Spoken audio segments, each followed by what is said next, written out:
மயில் நானாக இருந்தேனே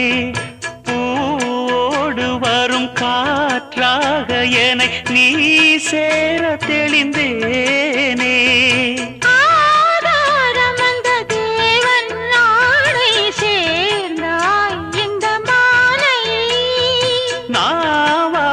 ருசித்தேனே தேனை தேர்ந்தேன் இன்று நானே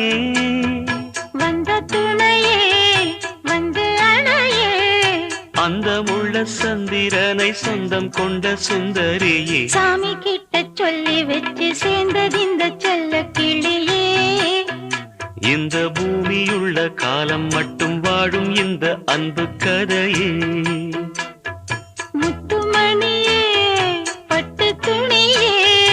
ரத்தினமும் முத்தினமும் சேர்ந்து வந்த சித்திரமே சாமி கிட்ட